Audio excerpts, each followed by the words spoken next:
Boxing fans, boxing critics, boxing analysts, what is good? Renee Box Young coming at ya. What is up? Coming from the South. Y'all know what this is, man. Hey, just a little quick thing, quick story. TMZ Sports, TMZ.com, reference. Y'all know in the link as I always do. I just wanted to share with this, you guys. Kind of sad, man, from former heavyweight fighter, Clifford Etienne, sorry, pronunciation right, lands prison barber gig during 105-year sentence. A former heavyweight, if y'all don't know, 29 victories, 20 KOs, 4 losses. Yeah, so, he fought Mike Tyson, and he has an extensive, 29 fights is extensive, career, we can say. It's a decent career, in the heavyweight division. This was his debut was in 1998. You can go check it out, BoxRec. I just wanted to focus on this. This came out. A letter that he sent. And I want to read it. I just want to read it for you guys. And we'll get. Actually, I want to before we read it. Right here in 2006, Etienne was found guilty of robbing a check cashing business, attempting to shoot a police officer, and carjacking. So I mean, man, that's. He was sentenced to 105 years, man. That's a long time, man. And I just want to read, and I want to get, my insight on this after the letter. I just want to read what he wrote. Sorry I took so long getting back to you, to a pen pal. I just rediscovered, I think it's rediscovered, the letter you sent me at the end of May. And I always take time writing anyone back since they took time out to write me. All letters are screened for contraband, and because of some drug heads' attempts to always smuggle contraband in here, the mailroom discarded, I think, the index card you said you'd sent me to sign. Okay, so I'm sending you this large piece of paper signed by me. That's pretty cool. That's pretty considerate of him. I answer your questions. Sorry if I'm not reading this correctly, guys, because of the cursive and all that. I am still healthy and look forward to a better future. Better future. I will get out of here. So yeah, so he's confident he'll be getting out of the penitentiary. From his long sentence. Maybe there'll be a breakthrough in the case and stuff like that. Sorry about the computer issue there. I paint and cut hair almost every day. That's cool. He's keeping busy. I'm not in a cell. I'm in a dormitory with a bit over 100 other guys. People who are not, maybe don't know much about prison. Prison culture, infrastructure. Accommodations or what have you, if that's the way to say it. Living conditions, that's the better term.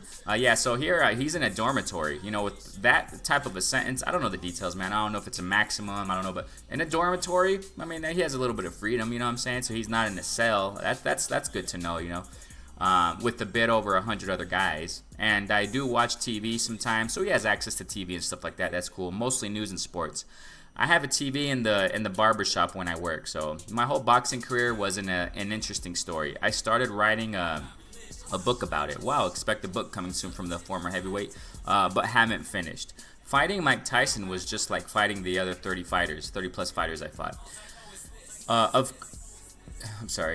It was a job that took care of my family. Okay, yeah. I never got into all the hype. Yeah, he just meant business, apparently what he's saying here. And I'd met Tyson years before they even talked about us fighting each other. The most fun I had in the boxing ring was every time the referee raised my hand as the winner of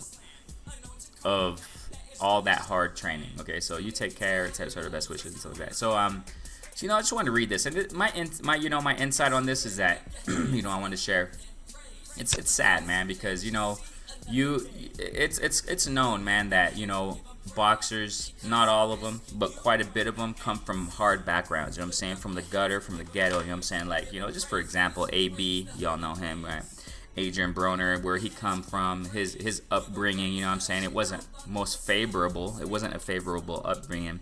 From the streets and things like that, he boxed, grew up boxing and stuff like that. He has that street culture, that hood culture. He always says, for the hood and things like that. And he seems like to always dabble in the things in the street. That's the misfortune I want to talk about. A little bit about boxers still with that hood life, still with that mentality of from the hood. What I'm saying? It's a disadvantage, man. It doesn't help them. What I'm saying? Advance in their careers. Unfortunately, this former heavyweight fighter. What I'm saying? Clifford, his future was thrown away, man, unfortunately, and it's sad, man, what I'm saying? Gervonta Davis is another one, but he's doing good, what I'm saying? But still, he has that risk, what I'm saying, of going back to hood ways, what I'm saying? The way he talks on social media. I mean, I hope he keeps it professional. I hope he stays out of trouble, what I'm saying? Another one comes to mind. Shakur Stevenson, he got in trouble with the law recently, right? Some months ago, beating up some dude in a gas station or whatever the situation was there. I don't know the much details of that, but he got in a lawsuit or whatever, civil, whatever you want to call it. What I'm saying? That's another example. I don't know about Shakur's upbringing, but it's just street stuff he got into.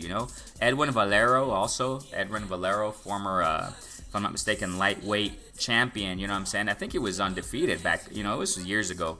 He was another fighter. What happened with him, man? Horrible, man. He killed his wife, man, and he committed suicide, if I'm not mistaken, in the cell when he got taken after killing his wife. Days after he committed suicide. Horrible story, man. Salidos is another one. One of the guy who beat Lomachenko. He was doing a beer run or whatever. I mean, the list goes on and on, you guys. For me, it's sad. While everyone, like I said, I like to do different distinct videos sometimes, and everyone's talking about right now what's going on, with current news right now, as far as AJ Ruiz, which is cool, what I'm saying, it's great, but I like to, do sometimes different,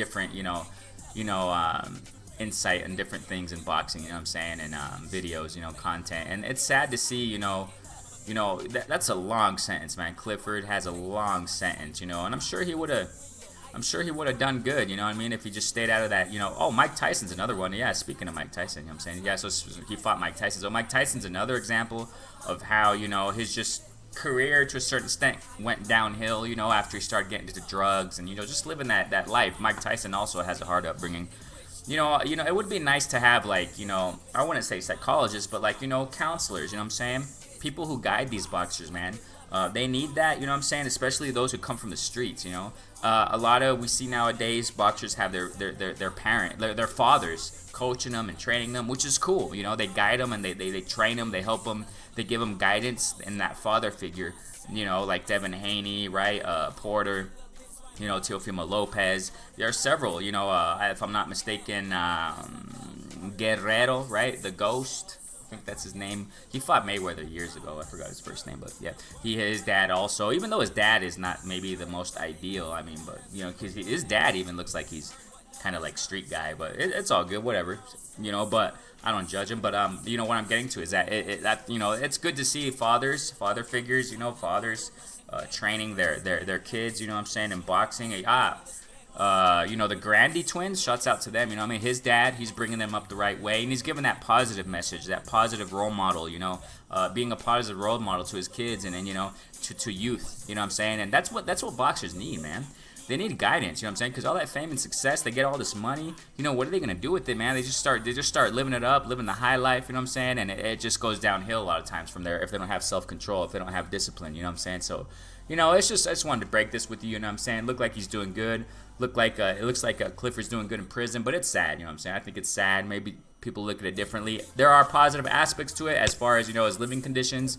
He's a barber. He's staying busy. He's painting, what I'm saying? He's not in a cell. He's not just isolated. He's with 100 other guys. Maybe obviously there's a, negative aspect to that, being around just a bunch of guys. But, the good aspect with that is that he can, he can communicate. We're communicative beings, what I'm saying? We need to communicate with one another as human beings. If you're isolated in a cell, what I'm saying, you're all the time. That's why people go crazy. I like to watch prison documentaries, and people go crazy in those cells, man. When there are people in maximum security, I'm saying, maximum lockdown, high maximum security, where prisons where there is just, isolated in the cell 23/1, I'm saying, 23 hours a day, 1 hour just in a rec, going just for showers and recreation is just, surrounded by, 30 feet walls, high walls. All you got to look is in the sky. That's your recreation. You got nothing. You're in a cage. that takes a toll on people, and it just drives people crazy, man. When you watch those documentaries with those maximum security prisons, you know, people just slamming the doors and yelling and just psychotic, man. Not all of them, but dude, if you don't, it's just crazy. So I mean that's a positive aspect. Clifford looks like he's doing good in prison stuff. He has hopes of getting out, but it's sad, man. So, you know, hopefully people get enlightened, you know what I'm saying, are aware of this situation. People maybe in the industry, maybe this video gets out to people who have contacts with boxers, you know, and you know, it would be nice to do something, make a change in these boxers' lives, you know, who have hard upbringings. And not just those who have hard upbringings. Another one comes to mind is Chris Eubanks Jr. He used to street fight a lot, even though he has rich parents, whatever, his dad's rich, whatever. He fought in the streets, man. He was just getting wild in the streets. Then he channeled that into boxing, so that was cool. So yeah, man. You know, it would be nice to give a helping hand to these boxers. I mean, they have that tough persona. They're strong and this and that. You know, they don't need it. But you know, they you know, it would be nice to guide these guys. You know what I'm saying? Especially those who come up from rough upbringings. You know what I'm saying? Hey, Renee Box Young. Thanks for watching. Subscribe, like, share, etc., etc. Thanks so much for the support. Peace.